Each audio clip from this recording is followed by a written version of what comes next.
I was overtraining, and these were the signs. So I always used to think that more workouts meant more results, no pain, no gain, and in many ways I ignore signs of overtraining. So this video will break it down, and definitely stick around to the end as I'll break down the things I'm doing currently and the things you should do as well to not be burnt out, start seeing results again and not plateau. So definitely stay tuned to the end. So there's many different signs of you overtraining that you may overlook, that you're probably going through right now as we speak. So one of the things is constant exhaustion, chronic fatigue. So you're not recovering, you're feeling sleepy, you're not getting enough sleep, you're having trouble sleeping, sleep disruption. You're not sleeping enough, like I said before, you have trouble sleeping, you're waking up feeling sore. As a result, your performance is dropping, you're lifting less, you're plateauing a lot more, the recovery is very slow, you have mood swings as a result of a lack of sleep, you're irritable, you have more cravings, you're depressed, you're anxious, your emotions are all over the place. That's a sign.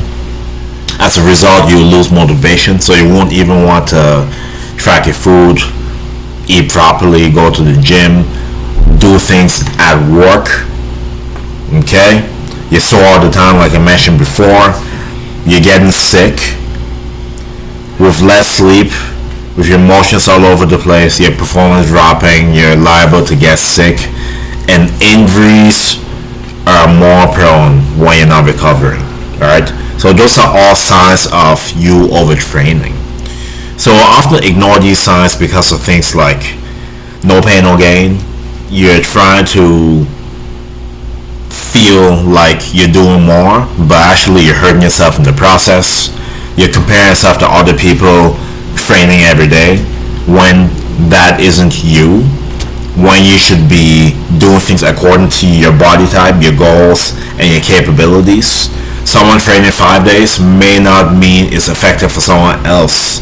Someone else may have to do 2 days. So you're trying to cater to what other people are doing while ignoring your own limitations. You're feeling like rest equals weakness. Okay, if you watch someone like David Goggins, you think that you need to run marathons every single day or train the same way he does. It's cool for videos, but for busy professionals that work 60 to 80 hours a week, not feasible. You need to do what works for you, and you need to stick to that. Stop looking at what these fitness influencers and famous people are doing and try to do it yourself. Most of it is to sell you something. You cannot always believe what you see. It's motivational to watch, but get back to your reality and know that you have a specific goal and you need to stick to a specific plan to hit those goals. Overtraining isn't one of them. Social media and gym culture pressure. Don't be pressured by anybody. If they want to do 2 sessions per day, 7 days a week, let them do it. I'm going to stick to my 4 days per week. I'm still going to have a great physique. I'm still going to be productive at work and my other endeavors. You need to do the same. Stick to what you need to do and don't waver. So here's a good part of the video. So this is what to actually do to start seeing yourself recover. Okay? You need to have deload weeks. If you're training often, if you're training 5 to 6 days a week, you need to start having deload weeks every 6th week or every 5th week, depending on your entire program. If you're not having deload weeks, train 3 to 4 days a week. At least for the week you have multiple days that you have rest. Okay? Prioritize sleep, prioritize nutrition, prioritize hydration. Make sure you're getting at least 3 liters of water per day. Make sure you're getting 6 to 8 hours of sleep, and make sure food-wise you're hitting your macros as best as you can, or at least you're eating whole foods at home which contain protein, fats, carbs, and your vitamins, minerals, and all that good stuff. Okay? Introduce mobility, stretching, walking. So even including like yoga, a steam room, stuff like that throughout the week to help you recover. Okay? Those are things I did, and I started seeing recovery like crazy. I used to do the 7 days a week, multiple sessions a day, and I wasn't recovering. And all the signs I listed above, I was experiencing until I did these things. So make sure to copy it down and make sure to do it as well consistently. Started tracking recovery metrics, such as my resting heart rate. What does that would tell me if, for example, I'm consuming too much caffeine, if I'm too stressed, stuff like that. So that's really helpful to do. What to do differently? Of course, training smarter is something I'm doing differently now. Embracing rest as a period for growth. The growing is happening when you're resting, not when you're training. You're tearing down the muscle fibers as much as you can, and with nutrition and rest, that's when it grows bigger and stronger and more efficient.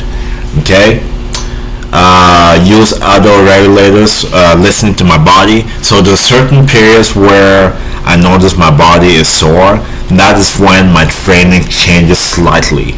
So, for example, if I'm training heavy for 4 consecutive weeks and I notice that I'm not recovering quickly, the 5th week I may do like an active recovery week or an active rest week type of thing. So I change my plan according to how my body is feeling. Okay, it could be because things at work is taking a toll on me a little bit, or other things that I have to do, which is affecting my sleep and my recovery. So I have to adjust according to that.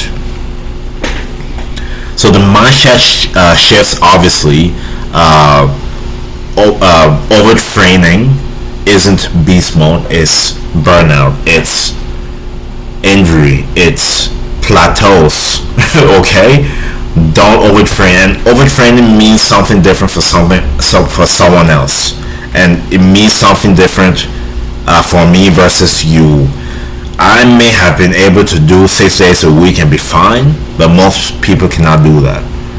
Right now, a sweet spot for me is 4 days, but I could do 6 and be fine with a deload week every 5th week. So you have to figure out what your limitations are and adhere to them. Overtraining for you may be different for someone else. Okay? So don't think that someone training 6 days a week is overtraining for them. It's overtraining for you probably. And vice versa. Okay? So figure out what your limitations are and stick to them. It's important to know yourself, know your goals, know your capabilities, and so on. Okay? Don't compare to other people.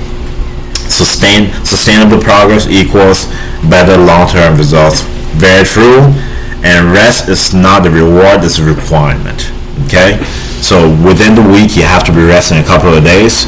If you're training multiple times a week, let's say 5 to 6, you have to have weeks that are slower pace, deloads, stuff like that.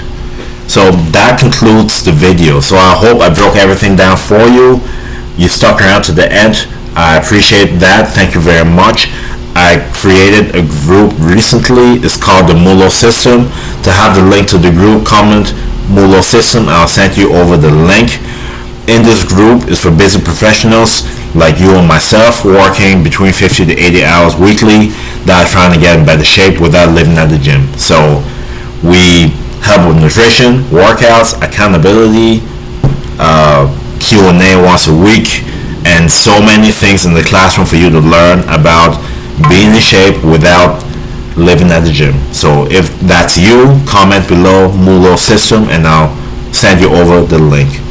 And it's also in the description. Anyways, may God bless you. Thank you so much for watching the video, and stay tuned for more. God bless.